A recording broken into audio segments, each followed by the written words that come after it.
বিষ্ণুপাদায় কৃষ্ণপৃষ্ঠায় ভূতলে শ্রীমতে জয়পতাকা স্বামিনীতি নামিনে নমো আচার্যপাদায় নিতাই কৃপা পদায়িনে গৌরকথা ধামোদয় নগরগামতারিণে নমো বিষ্ণুপাদায় কৃষ্ণপৃষ্ঠায় ভূতলে শ্রীমতে ভক্তিবেদান্ত স্বামিনীতি নামিনে নমস্তে শাশ্বতে দেবে গৌরবাণী প্রচারিণে নির্বিশেষ শূন্যবাদী পাশ্চাত্য দেশতারিণে শ্রীমদ্ ভগবদ্গীতার ৩য় অধ্যায় ২৩ নম্বর শ্লোক।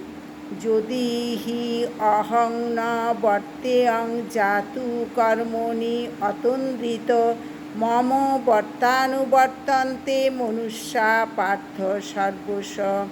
অনুবাদ: হে পার্থ, আমি যদি অনলস হয়ে কর্তব্যকর্মে প্রবৃত্ত না হই, তবে আমার অনুবর্তী হয়ে সমস্ত মানুষই কর্ম ত্যাগ করবে। বহুপাত তাৎপর্য: পারমার্থিক উন্নতি লাভের জন্য সুশৃঙ্খল সমাজ ব্যবস্থা গড়ে তুলতে হয় এবং এভাবে সমাজকে গড়ে তোলবার জন্য প্রতিটি সভ্য মানুষকে নিয়ম ও শৃঙ্খলা অনুসরণ করে সুসংযত জীবনযাপন করতে হয়। এই সমস্ত নিয়মকানুনের বিধিনিষেধ কেবল বদ্ধজীবেদের জন্য, ভগবানের জন্য নয়। যেহেতু তিনি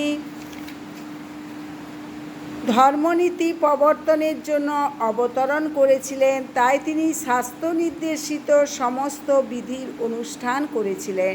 ভগবান এখানে বলছেন, যদি তিনি এই সমস্ত বিধিনিষেধের আচরণ না করেন, তবে তার পদাঙ্ক অনুসরণ করে সকলেই যথেচ্ছাচারী হয়ে উঠবে।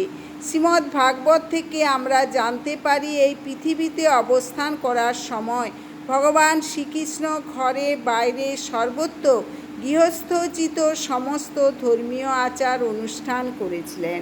হরে কৃষ্ণ কৃষ্ণ কৃষ্ণ হরে হরে, হরে রাম রাম রাম হরে হরে।